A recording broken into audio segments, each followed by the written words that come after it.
See Bert. Okay, yeah, sorry. Wrong page. Be reading today from Psalm 37, verses 34 through 40. Wait for the Lord and keep his way, and he will exalt you to inherit the land. When the wicked are eliminated, you will see it. I have seen a wicked, violent person spreading himself like a luxuriant tree in its native soil. Then he passes away, and behold, he was no more. I searched for him, but he could not be found. Observe the blameless person and look at the upright, for the person of peace will have a future. But wrongdoers will altogether be destroyed. The future of the wicked will be eliminated. But the salvation of the righteous is from the Lord. He is their strength in time of trouble. The Lord helps them and rescues them.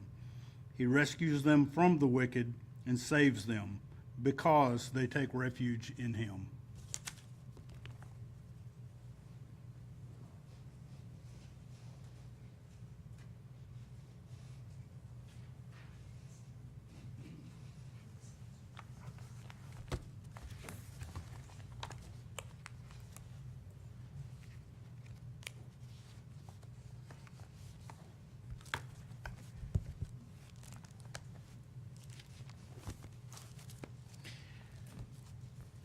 Today we'll pick up in our Bible study regarding the book of Judges, and I hope that this study has been helpful to you. I know each time I look into it, I tend to try to view these chapters not from the perspective of just a story like I read so many times to our children when they were much younger. I really tried to view these things, and I hope you do too, from the perspective of, what next? What does this really mean? And how do I live my life based on this? That is, I think, where we receive value in studying these books and studying this history. It's more than just history. It's more than just a general story. It is a story with a principle, and it is a story that should have impact upon us and our lives. That's where we have to study and how we come in, I think, the most value. I would like to kind of reorient ourselves just a little bit regarding this book. And obviously from a background perspective, we've mentioned this a few times. It shows a repeated four-step cycle that takes place. And there are unique stories for which this happens, but there are four different steps that we see happening. There is a falling into sin with the children of Israel. There is idolatry, and then there is total apostasy. And we see a falling away into God's punishment, God being very unhappy with the circumstances of the individuals he's working with. And then they cry out to God for help. And fortunately for them, and fortunately for you and for myself, God helps deliver them. In this particular point in time of history, God does this through judges. And then, I think about it from time to time. You wonder, okay, these are judges, but we think of judges only in the perspective, or from the perspective of making decisions between individuals and their grievances. But what we really see here is we see individuals that God is utilizing, and they're almost like mini leaders, but they don't reach the level of kingship. Now, if we have enough time to get to chapter 9 today, we're going to see an individual that wants to be king. And we know that is long before God's desire and long before what we even see in 1 Samuel with the first king of Israel being Saul. But this is a cycle of sin that we're seeing, falling away into sin, idolatry, apostasy, punishment, crying out for help, and deliverance. And it goes through a cycle. And yes, we can significantly criticize these individuals in the form of ancient Israel for what they did. But if we're honest, and if we're viewing this from more than just a historical document, we can see this within ourselves from time to time as well. And one thing that I think is important for us to think about is as we go through these stories, never forget the grace of God. I don't know about you, I know about myself only, but there are times for which I have struggled with different things in my life, and I wonder as I continue to make the same mistakes over and over, God surely does not want to hear me today, confess this sin one more time, and yet God does. And that is a lesson from the book of Judges. And we have to not fall prey to how Satan can use us to sin, and then Satan can use us as well to not want to go before God and ask for forgiveness, because he will prey on you and say, you did it again. He's not going to hear you this time. God's grace goes far beyond what we as humans are able to do. When you look at the judges, and I have them listed, there's 12 of them, and it is interesting that they come from different tribes. And it is interesting that there are a couple of tribes that we see here that are multiple times, like the tribe of Manasseh, and we see as well the tribe of Judah, and in one from the tribe of Ephraim, one from Ishkar, Naphtali, Asher, Gad, Zebulun. I kind of wonder sometimes, why is it that they're not coming from each one of the tribes? And I don't know. I have no idea. But I just find it maybe an interesting side point that they came from different tribes, but not from every tribe, for whatever that's worth. I do think it's interesting when we look at the individuals that each one of them have either character traits or God intervenes and gives them some specific skill that they need in order to fulfill his desire for them as a result of trying to bring his people back to him. And it is interesting when we look at this that some of them have, skills that, yes, are innate regarding either valor or, a skill of wisdom or a skill of judgment. And there is, even with Samson, a skill of great strength. What I find it interesting is that in some of these cases, these individuals are given God's Holy Spirit. And the Spirit of God comes on them, they act and perform in a certain function. And it's not to say, as many people have speculated, possibly with Samson being famous regarding the strength aspect of it, that, maybe he wasn't just this super, Mr. Atlas all the time. It's just when God needed him to have the great strength, he had the great strength, but he didn't have it all the time. It's not like he was pumping iron, so to speak. It was God utilizing him with the skill he gave him for the purposes he needed. And when you think about that, that's how each one of us also can be individuals as disciples of Jesus Christ and utilized at specific times in history.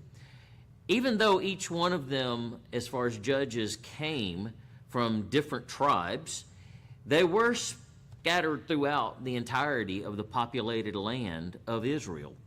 And I'm not sure that there's a huge significance in that, but I guess there is one thing you can draw from that, and that thing is that perhaps they all came from different areas because God was in them all as far as the tribes of Israel. And God was working among everyone in every area to try to get all of his people to come back in a totality to him. And maybe that is perhaps one of the lessons as a result of that. Just some unique things there that I find interesting. Now today, we're going to pick up and reorient ourselves. We finished off last time in chapter 6 with Gideon, and with Gideon coming on the scene as the next judge. But today, we're going to pick up perhaps one of the more important aspects of a story with Gideon, and that is the 300 men. I find it a little bit interesting, whether you're a history buff or not. 300, like the 300 with the Greeks and the Spartans, going up against insurmountable odds. Now, we know in the case of that Spartan history, it didn't end too well for King Leonidas in the 300, but when God's on your side, it's a total different outcome. And this story that we're reading today, while it is, yes, a historical story, it has significance, because if you begin, hold your place in Judges, go over to Isaiah chapter 9. Years later, the prophet Isaiah is going to reference this, and he is going to reference this story of Gideon and the Midianites and how they overcome a significant number of individuals with a small number. You know, sometimes when people think about God and they think of the church, they think of, you know, these mega churches and even some of the larger churches, conglomerations and organizations. It's interesting. God says he has a small flock, or Jesus says he has a small flock. And here we're going to have a story about a small number of individuals. But it is important because if we begin in verse 4 of Isaiah chapter 9, it says, "For you," speaking of the coming God and Jesus Christ as well, "shall break the yoke of their burden and the staff of their shoulders, the rod of their oppressors, as at the battle of Midian," which is what we're going to be reading of today. "For every boot of the booted warrior and the battle tumult and the cloak rolled into blood will be burning for the fuel for the fire." And there's going to be fire in this story that we're going to lead today. But notice Isaiah is going to also introduce Jesus Christ. "For a child will be born to us, a son will be given to us, and the government will rest on his shoulders, and his name will be called Wonderful Counselor, Mighty God, Eternal Father, Prince of Peace, and there will be no end to the increase of his government or his peace." A very much a theme for the fall holy day season. "On the throne of David and over his kingdom, to establish and to uphold it with justice and righteousness, and then on and forever. The zeal of the Lord of hosts will accomplish this." Without a doubt, the story as we go back to Judges chapter 7 of Midian, that the prophet Isaiah is going to link to Jesus Christ's return, is in some regards a very unique story that we can link to Jesus Christ's return to this earth as well. Something to think about as we read through the context of what we're looking at. Now, as I said earlier, in this particular one, we're going to talk about the defeat of the Midianites by God through the sword of what is Jehovah or of Gideon. And we're going to also see a significant amount of confusion that God's going to rain down, which is another pattern that God will use as well in other times in Israel's history. So let's begin by looking at chapter 7, and I am going to be reading today from the Burleson Standard Bible one more time regarding this. In verse 1 of chapter 7, it says, "Early in the morning, Jerubbaal," which we know that he was given this name, Gideon was given the name of Jerubbaal as a result of the previous story in chapter 6. And basically it was a standoff between Gideon's father and the individuals who wanted to cause great harm to him because Gideon had gone and torn down the altar to Baal and as well as the Asherah pole. And we know that Gideon's father said to the people in the town, "Hey, if Baal is a true God, let him take care of it." And so they left it alone. And of course, nothing happened to Gideon, which brings to mind Elijah, brings to mind his great conquest with the priest of Baal, and made the comment, "Determine who is God."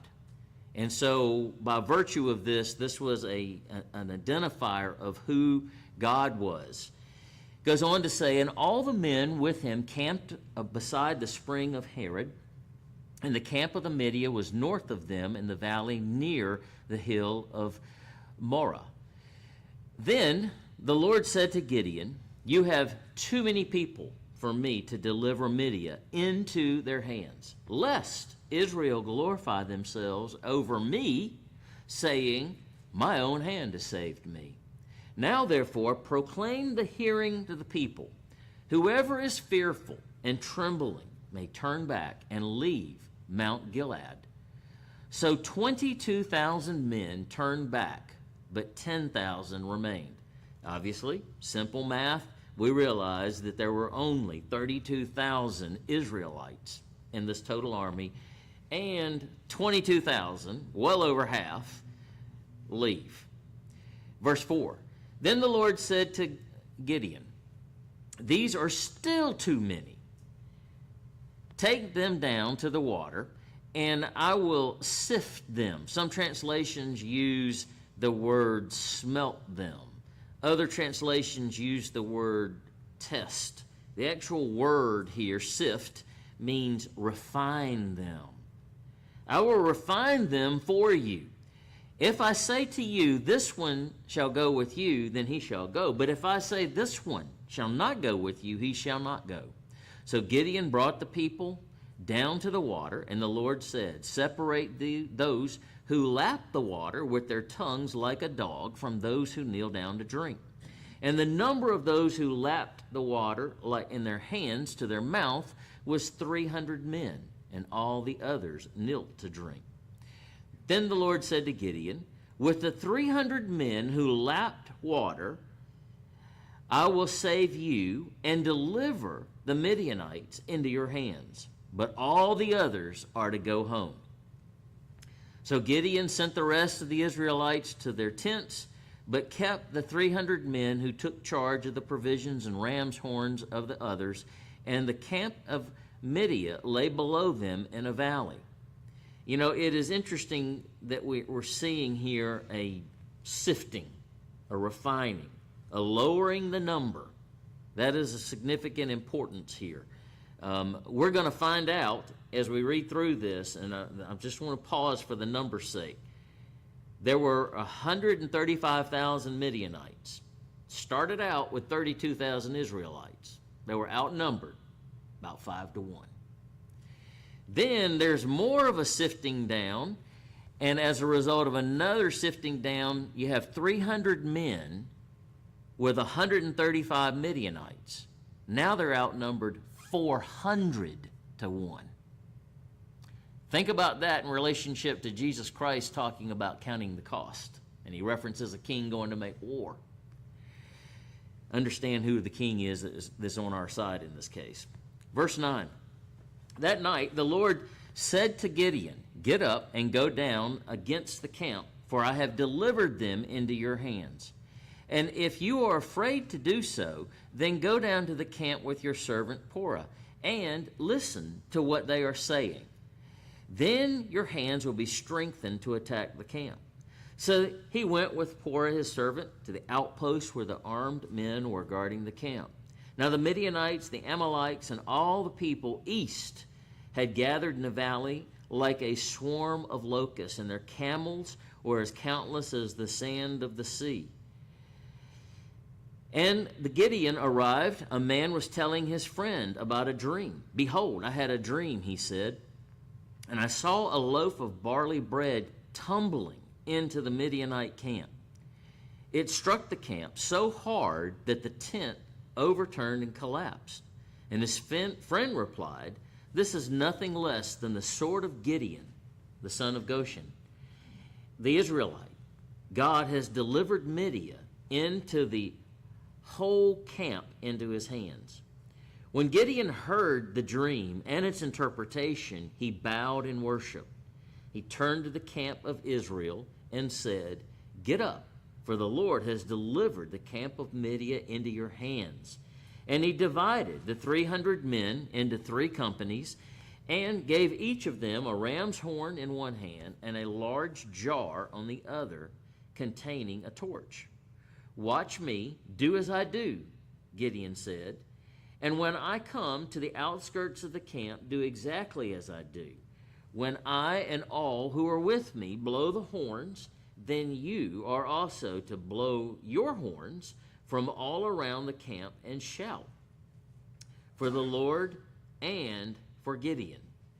Gideon and the 100 men with him reached the outskirts of the camp at the beginning of the middle watch, just after the changing of the guard. They blew their horns, broke their jars that were in their hands, and the 300 companies blew the horns and shattered the jars, holding the torches in their left hand and the horns in their right hands. And they shouted, a sword for the Lord, or Jehovah, and for Gideon. Each Israelite took his position around the camp, and the entire Midianite army fled, crying out as they ran.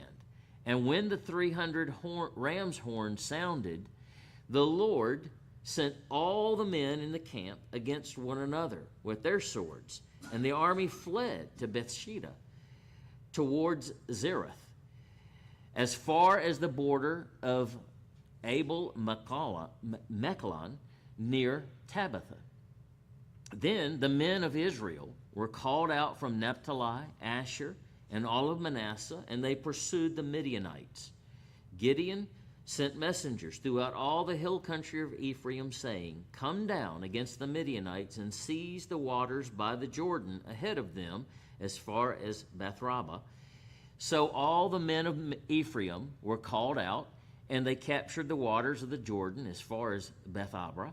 And they also captured Oreb and Zeb, the two princes of Midia, and they killed Oreb at the rock of Oreb and Zeb at the winepress of Zeb.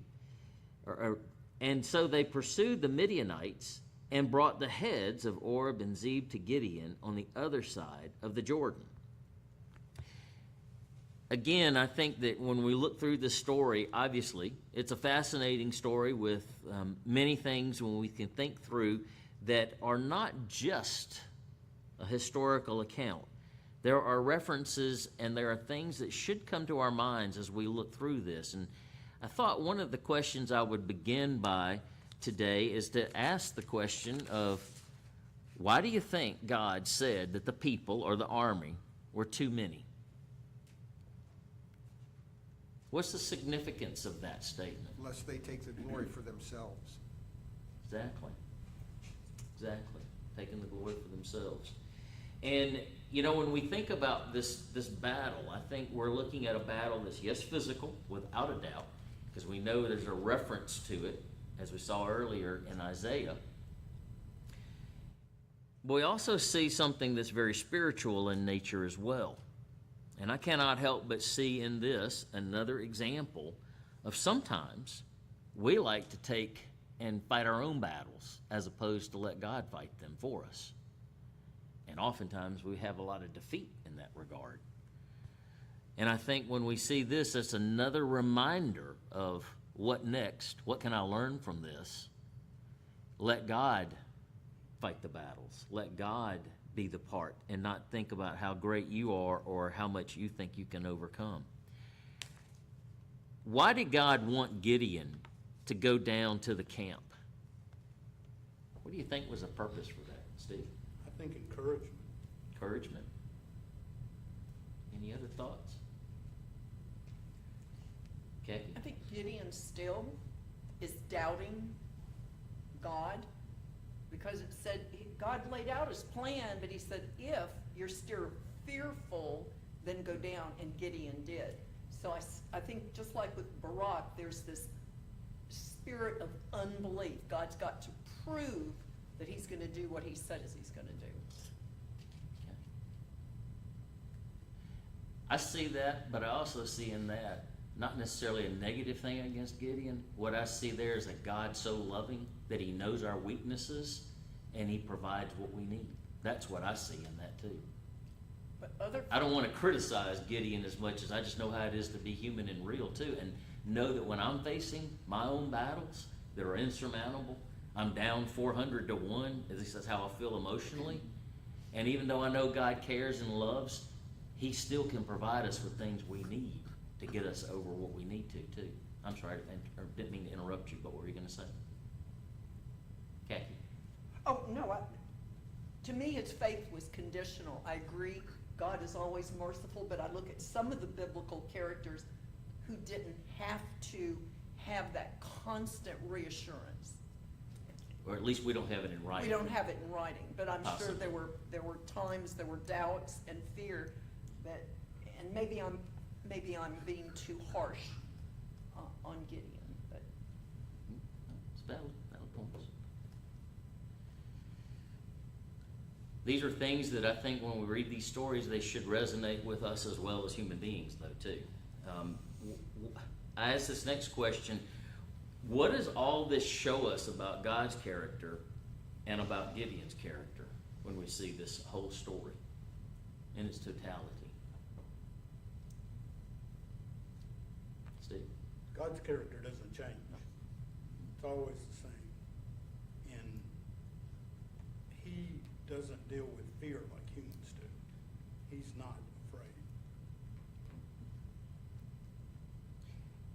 I've oftentimes heard this in the past, that, you know, there are odds and then there are biblical odds. And oftentimes we like to put the odds in our favor. I mean, let's just be honest, no matter what it is in life, we want to do things in such a way that the odds are in our favor. Oftentimes, what we see in Scripture is that God will put us in situations where we are very uncomfortable. The odds are stacked against us in many regards, just from the physical viewpoint. And from that viewpoint, we can have a lot of self-doubt. And God gives us what we need, and He wants to show us that we need Him. So much so that He puts us in these situations that the odds are stacked against us to deliver us, if we're listening. You know, I guess a case could be made that Israel never really listened as a result of all these things. And there's a lesson there for us as well, I think. Ben? So when he took the soldiers down to the riverbank, my version says to test them. I think yours said to sift them. Mm-hmm. So going on that same thinking of God allowing us to be in situations that, you know, the odds are stacked against us. I wonder why He wanted to sift or test them. Why wouldn't He have wanted to send those that, I'm presuming that the ones that didn't get to go were the weaker ones, okay? And not just physically weak, maybe mentally weak. But was it that it would have been too much for them to bear, or was it a reverse? Was it the people that He sifted out were the ones that He knew could have handled it easily? You see what I'm saying? Yeah. I thought it was like kind of like maybe the people that got down on their knees were the ones that were like bowing down to God. It was like they're humble, they're on their knees and they're drinking, versus the ones that are just scooping it and drinking it like a dog. Because it kind of made that a reference. It said lapping it like a dog. Okay. Beth? I wondered about that too, because they probably would know. You know, we have, at the beginning, they're full force.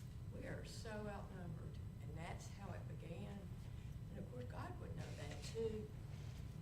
But then He starts, and even knowing they were already outnumbered, and starts taking, you know, we're going to take away this many, we're going to take them away. Then He tells them again, well, we're going to take more away. And so I wonder, kind of to your point, if it was about, not only can I win with this number that you have, even though you're outnumbered, but I can shrink this down, way down. And, you know, you can imagine that would be an extra trial or test to me, to feel, okay, I'm already outnumbered, now He's taking more and more and more. To remain faithful in that situation would be hard. Mr. Hogan? Part of that is to show the very power of God. Mm-hmm. Steve? Yeah, he didn't need any of them. Exactly. In Hezekiah's time, he killed 187,000 men in one night.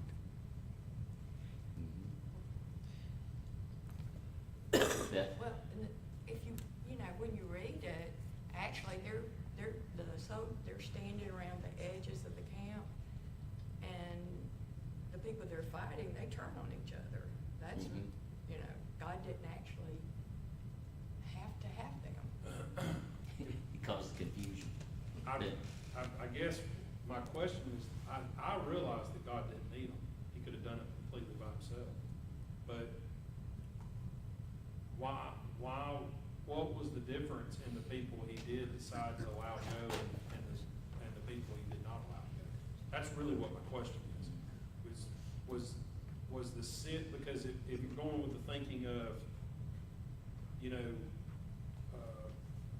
God exposes us to certain situations in our life to build character, experience, things like that. Okay. So were the ones that He took with Him, were those ones that needed that experience? Or, so in other words, when you think of a military and you're saying, all right, we're about to go on a mission, let's go through here and handpick right? You would think, oh, they're handpicking the best ones. What I'm asking is was it a reverse? So that they could go and experience, did he take the weakest ones? Do you see what I'm just asking, and I don't know if you can technically answer it. From a position of just physical readiness, who are the ones who were in a posture of readiness? The ones standing or the ones kneeled? Just readiness. Steve? Reminds me of the hymn we Who sing, was standing? not many wise men, Yeah. not the mighty, not the strong. Yeah. No, without a doubt. I mean, I think this is an interesting discussion because to me, this gets to the core of the issue. When it really gets down to it, that word, as I said, depending on the translation, some use test, some use smelt, some use sift. This Burleson Standard uses the word sift as well, but it actually means to refine. So God is refining certain individuals. And I can't help but think when I'm looking at this, okay, you got individuals that are, lapping up through their hands and others that are lapping through like a dog. And they use the terminology of the dog. And that almost is from a derogatory standpoint, not from the standpoint of it just means that they could possibly, the implication is they are less desirable physically. Becky? But in the analogy in the New Testament, when the woman comes to Christ, or the man, but he said, but doesn't even the dog eat the crumbs from the master's table? So was them lapping like a dog even more of a humility standpoint? And they had proven that they weren't going to be picked because they had totally been submissive and humble to God, and the others weren't. I mean, you can look at it both. Well, that's why I think that, to me, I think that goes back to the whole crux of the issue too, because that is what they're saying. They're selecting the individuals that everyone else looks at as being the weaker ones, the less valiant, the people who don't have the most military skill. From a militaristic perspective, you don't want these 300. You're going to get overrun. But with God, that's the ones that he wants. When you think about those that he calls out of the world, not many wise men now are called. Is he calling the noble, the wise, what we look at as being the creme de la creme? No. As individuals, they're called, it's the lower ones, the ones that no one else would really look for. Don't we all? Don't we all? And if you ever think you're all that great, just let someone else talk to them about it, and they'll tell you how bad you are. Bill? And just a thought, we're all mulling over verse 5 and 6 here, I think. I certainly am. And as I'm thinking about this, it occurs to me that the people who bowed down upon their knees to drink would have to remove their military armaments in order to do so, thereby exposing themselves to their enemy. They're no longer, as Kaki said, in a state of readiness. But if you are you're still at the water's edge, right? No matter which group, they're still at the water's edge. If you're crouched down, still upon your feet, and reach your hand down to draw water to drink that way, you're still in a position of readiness. You haven't disarmed militarily yet. Mr. Vogel? Bill stole my glory. He did? Okay. The reason why I think there's a little bit to this is because when we take a look at this next question, what's the purpose of the effect of the dream and the interpretation of the dream? I would say to you, when I see that, I'm thinking that God is utilizing one more thing that Gideon as an individual needs. And I'm not criticizing, Kaki, what you're saying about being too critical of Gideon, but the fact of the matter is that we are what we are. We may project that we're this great person of faith and everything, but when things start coming apart or we're faced with some very difficult things in life, we don't probably have that strength that we think we have in some cases, potentially. And God's still there, and God's still there to give us what we need. And so there's this dream. But with the dream also comes God giving reassurance and comfort and gives us what we need to push us through no matter what it is that's in front of us. And I can't help but think that God's giving understanding to some individuals that maybe looked at militarily as being less than desirable, but, there's something that's being given here to individuals that they can see. And it gives comfort. And God gives us what we need sometimes to see and understand.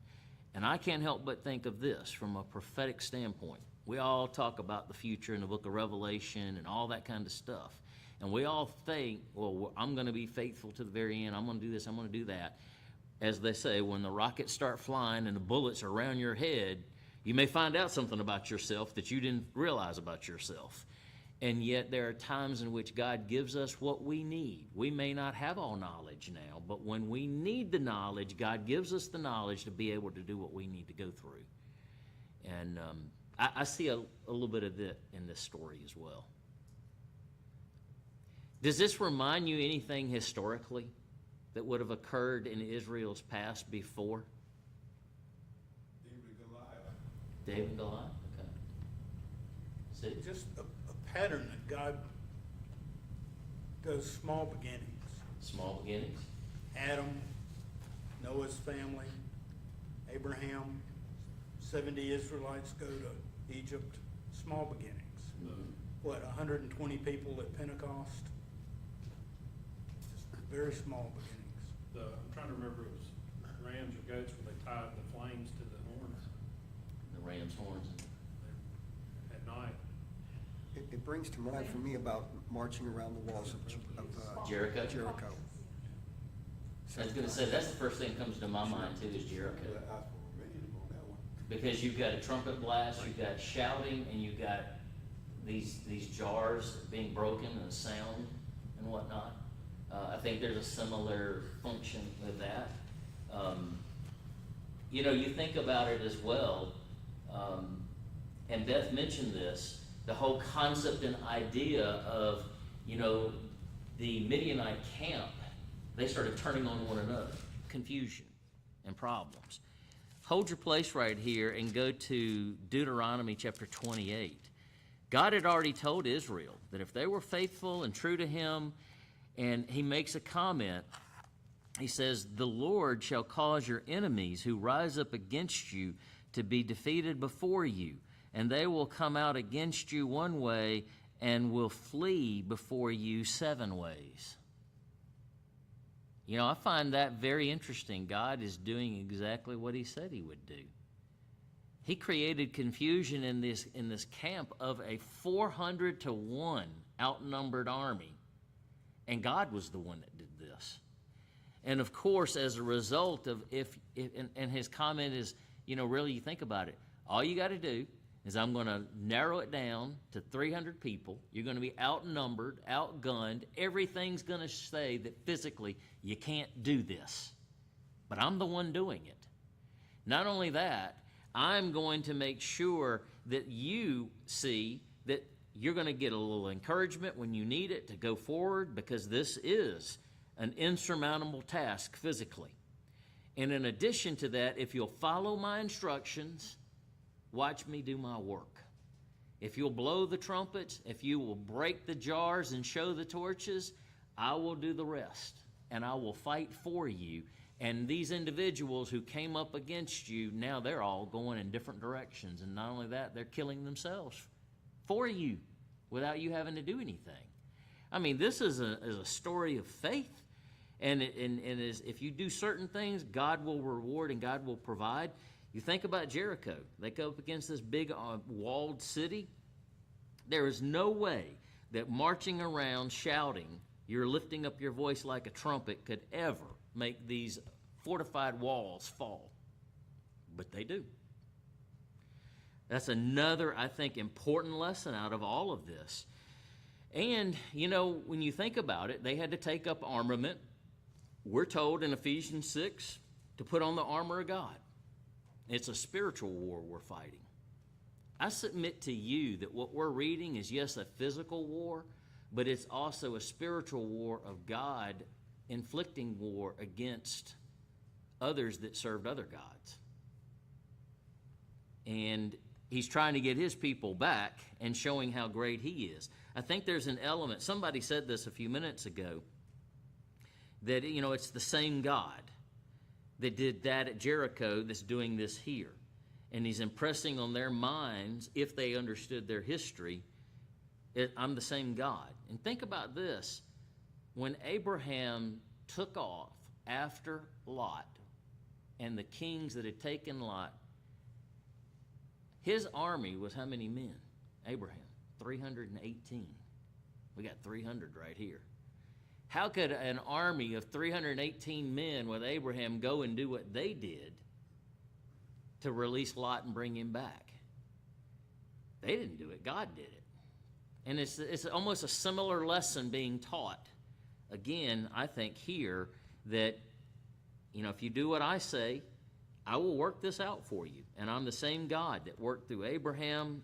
Moses was obviously someone of great importance to them. And even when you think about it, Joshua and the conquest of the land that was before the times of these individuals, it's the same God. And I think that's what he's trying to show them, is that if you will do this, the same God who delivered all these other individuals against insurmountable odds, that's who I am, and I'm here. I think that's a lesson that sometimes people get all wrapped around just the story, but what is the story telling us? I hope that is encouraging. Steve? Reminds me of the story when Elisha prayed for God to let his servant see the army around him. Mm-hmm. And the only place I know of in the Bible, people got to see what was behind all that. Yep. See things that no one else can see. Any other thoughts or comments that anyone has? Bill? Well, I almost hate to mention this because I might go down a rabbit hole with it, and I don't intend to, but it's just a one-off comment I'm going to make, and we'll let it go at that. But this number 300, we have an entity right now at the end of this age known as the Committee of 300. Now, in this story right here in Judges 7, God is using 300 Israelites to do his will, to bring his enemies into subjection under him with this Committee of 300. And Satan right now at the end of this age is essentially repeating this by using a Committee of 300 global elitists to bring this world into his subjection as well. So there's a parallel there you could draw, arguably. We know Satan is a great counterfeiter. There's no doubt about that. But we know it won't work in the end. So we don't need to be fearful of that. Exactly. I will tell you that straight up. Exactly. But it is interesting that there's so many parallels, and you can get, my term again, wrapped around the axle about numbers and all that. Now I'm always hesitant because people tend to make more out of numbers than really need to be in some cases. But in other cases, there is interesting similarities too. Okay? Let's go on to chapter 8. Chapter 8 is interesting as well. This is going to take us down a path that's going to be something a little different as well. We're going to see that out of this great battle and this great opportunity of victory, we also have, believe it or not, God's own people will mess up a situation for which victory is given, and they'll still get into arguments and quarrels. It kind of reminds me of all the churches and how there's always got to be individuals that break off into arguments continually. There is going to be the continued pursuit as well as the killing of the king.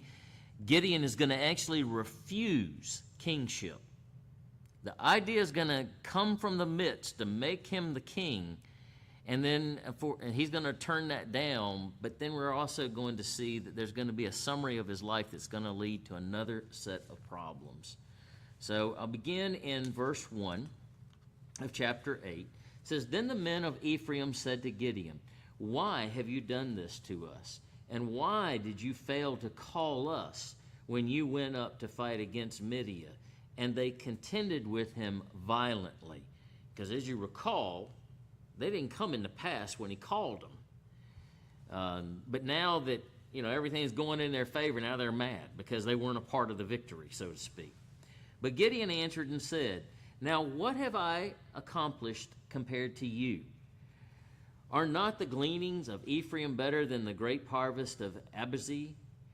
God has delivered Orban and Zeb, the two princes of Midian, into your hands.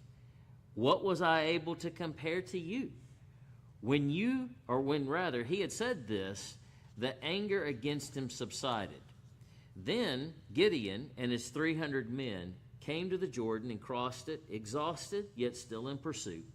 So Gideon said to the men of Succoth, Please give my troops some bread, for they are exhausted, for I am pursuing Zebath and Zuman, the kings of Midian. But the leaders of Succoth asked, Are the hands of Zebath and Zuma already in your possession, that we should give bread to your army? Very well, Gideon replied. When the Lord has delivered Zebath and Zeman into my hands, I will tear your flesh with thorns and briars of the wilderness. To your point earlier, Kaki, I think we're seeing someone with resolve now. He's going forward. He's already saying in advance, they're going to be in my hands.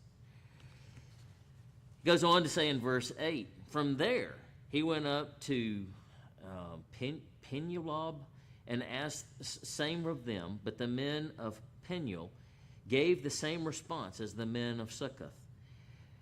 Gideon told the men of Penuel, When I return in triumph, I will tear down this tower. Now Zebath and Zalem were in Korkar with an army of about 15,000 men, all that were left of the armies of the people of the east. Of 125,000 swordsmen had already fallen. So that's where we get the 135,000 to begin with. You got 120,000 that have died, and now there's 15,000 men that are left.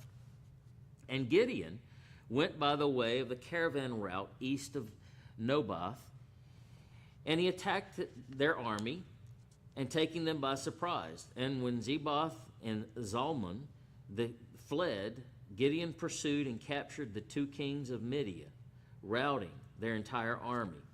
After this, Gideon, the son of Joash, returned from the battle along the ascents of Heron. There he captured the young men of Succoth and interrogated him, and the young man wrote down for him the names of the 77 leaders and elders of Succoth. And Gideon went to the men of Succoth and said, Here are Zebath and Zalem, about whom you taunted me, saying, Are the hands of Zebath and Zalem already in your possession, that we should give bread to your weary men? Then he took the elders of the city, and using the thorns and briars of the wilderness, he disciplined the men of Succoth. He also pulled down the tower of Penuel and killed the men of that city. Next, Gideon asked Zebath and Zalem, What kind of men did you kill at Tobar? Men like you, they answered, each one resembling the son of a king. These were my brothers, Gideon replied, the sons of my mother. As surely as the Lord lives, if you had left them up to be alive, I would not kill you. So he said to Jeroth his firstborn, Get up and kill them. But the young man did not draw his sword, for he was fearful because he was still a youth. Then Zebath and Zalem said, Get up and kill us yourself, for as the man is, so is his strength. So Gideon got up and killed Zebath and Zalem, and he took the crescent ornaments from their necks of their camels. Then the Israelites said to Gideon, Rule over us, you and your sons and grandsons, for you have saved us from the hand of Midian. But Gideon replied, I will not rule over you, nor will my son, for the Lord shall rule over you. Then he added, Let me take a request of you, that each of you give me an earring from his plunder. For the enemies had golden earrings because they were Ishmaelites. Apparently that was a trait of that group. Verse 25, and we will give them gladly, they replied. So they spread out a garment, and each man threw an earring from his plunder into it. The weight of the gold earrings he had requested was 1,700 shekels, in addition to the crescent ornaments and the pendants and the purple garments of the kings of Midia and the chains from the necks of their camels. From all this, Gideon made an ephod, which he placed in Ophrah, his hometown.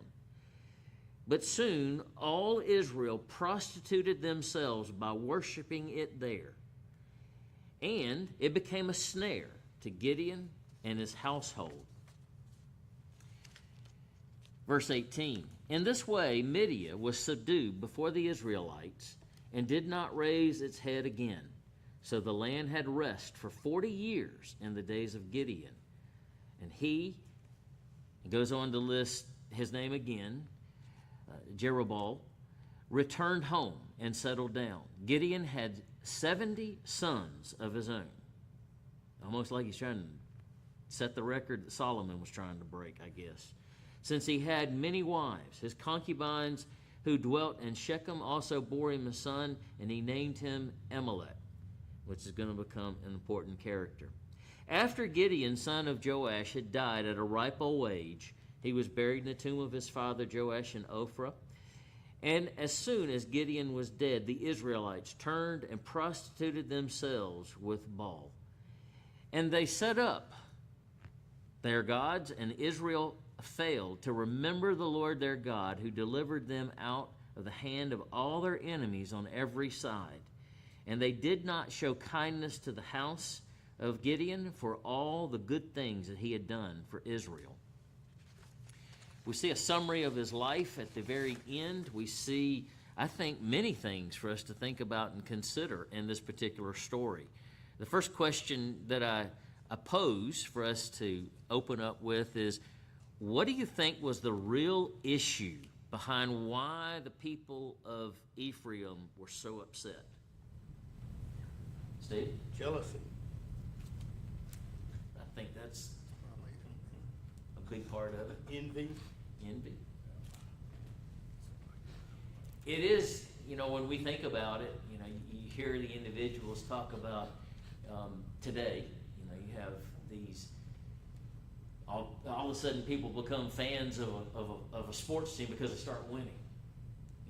They're not real fans, fair weather fans, as is oftentimes called. As long as you're winning, we're a fan.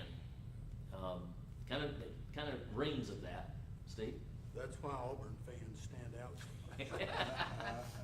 Well, I realize when you get into sports, you start getting into a lot of areas, but I will tell you, I'm not a huge fan of a lot of different things, but man, you got to be able to separate life from diversions of life, that's for sure.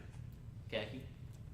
Even though Ephraim and some of the other tribal people were not in the initial battle, it appears from my translation, all of them were, once the Midianites were fleeing, he said, come on dudes, let's come on down and help us out. So they did get to participate, but they're just whining because they weren't in the initial fray.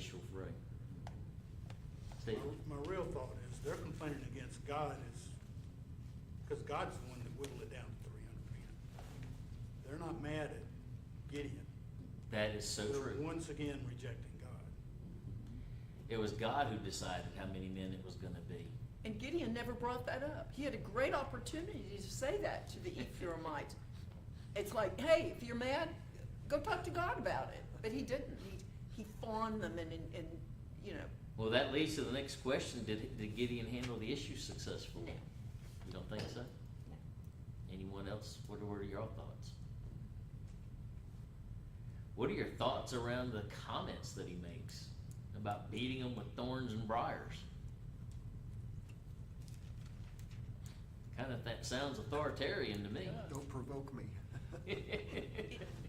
At this point, to me, as you were reading it, I wasn't reading, I was listening. now Gideon's agenda has turned from God to his own. You know, he's starting to turn to his own desires, his own comfort, his fleshly desires, not God's agenda anymore. Is there a lesson in there for us? What's next? I keep asking that, what's next? Because that's what you got to think as you're reading this. Okay, yeah, we get the story, we understand what's written, but what does it mean? How do I apply that? That can happen to us. We don't follow God. We can do like they did, just like when Josiah cleaned up the temple where Solomon did. Since Josiah died, they went right back to what they started off. They're going back to what they're doing. They're falling back to idolatry again. An anointing does not guarantee longevity. True. And all it does is talk about God's goodness. Steve? Success often destroys humans. Yeah. Power corrupts. We think about that, and that's a very true statement in every part of life, and that can happen to you, it can happen to me. We have some successes, and that could be one of the things that we need the most help in overcoming, this success. Not the adversaries that are out there to destroy us, but the person inside that's trying to destroy us, It the comes- self. Pops in my head, the Bible verse, you know, think not to, you know, to call yourself Abraham's sons. Mhm. Daughters, you know. I can make rocks that, so. Yeah. And yet, out of that, individuals want to make him a king, and then what's his response? No. Exactly what it should have been. That's right. So we see a bit of a paradox, don't we? And don't we see a paradox in ourselves in some regards in this way too? We are so right in some regards, then we get a little bit of success, or we get a little bit of, let's just say the word knowledge. We go and try to tell other people about it, and it's all about us, not about God. And then when it gets thrown in our face, then we go back to God. I think I see a parallel between the way we interact with people too sometimes. And yet he's going to tell them, no, it's not that I'm to be king over you. God is to be your king. I think that's this story, I think, weaves back and forth. We can spot out a lot of wrong, but we can see where he's doing some good, and then we can see another set of wrong too. What about this whole idea of the ephod? What are your thoughts around that?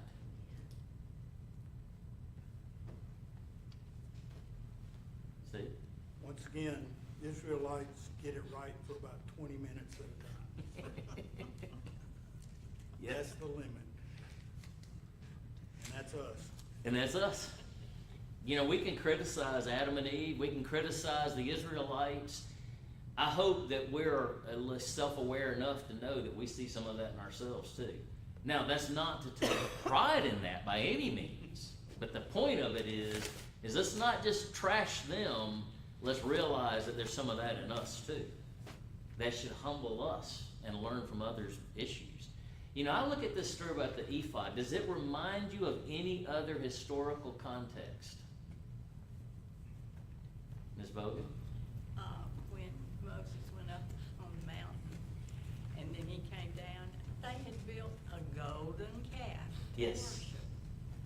And that reminded me, when he set up the ephod, I thought, what is he doing? Why is he doing that? Yeah. Steve? Moses also made that snake, the bronze snake on a stick, Mhm. just to show people where they could look at it and be healed. That ended up being worship. You Yep. can't have anything like that. Right. Picture today on ambulances, Yeah, so the Yeah. medical gear, yeah. Right. Where you put your trust at. we can. I find it very, very interesting. Think back to Israel. They leave Egypt. God gives them favor, and we can look at that as a little bit of ironic justice. They were slaves. They made a lot of wealth for the Egyptians.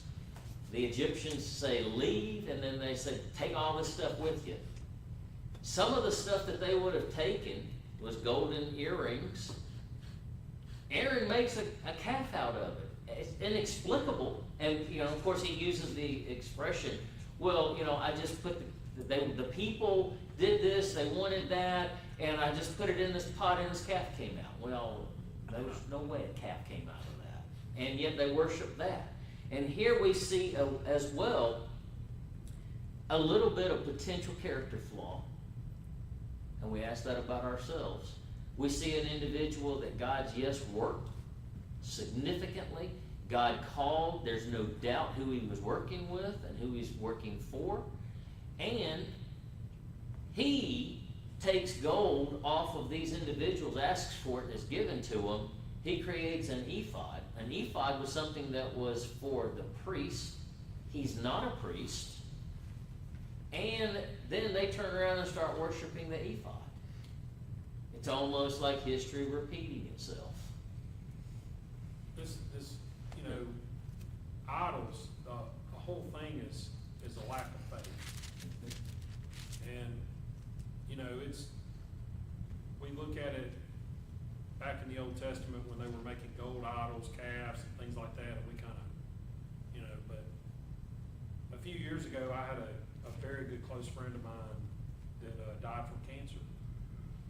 And he was an avid Catholic. And so much that he had to have his funeral done in complete Latin. It's the first funeral I've been to that I do not understand one word that was said in the whole thing. And, but I remember seeing him, and he had a piece of cloth that was on him that came from a monk. And he believed that if he died with this on him, he would go straight to heaven and avoid purgatory. And he, because I was helping him put his robe on one time, and I saw it was wrapped around him. I was like, what is this? I mean, it was an idol. It was an idol. And I actually still, his daughter gave that to me after he passed away. I have it at my office put up. But it's just a little piece of cloth. And I mean, so I know we think of idols like golden calves or whatever, but it's just something that he had to because of his lack of faith. Now, he would say it's because of his belief in faith. You know, it's kind of, isn't it awkward? It is, because he believed it so strongly, right? But it's really it's really a lack of faith that we worship a God that we can't see. And I don't, you know, it's because people will make the argument that when they're bound before a statue or something like that it's their faith, you know, but it's really a lack of faith. It's the same thing they did, and I would have really liked to seen Moses' face when Aaron told him that, you know, because Moses kind of looked at him like, are you really going to throw that line at me, you know, after everything we've been through, you know?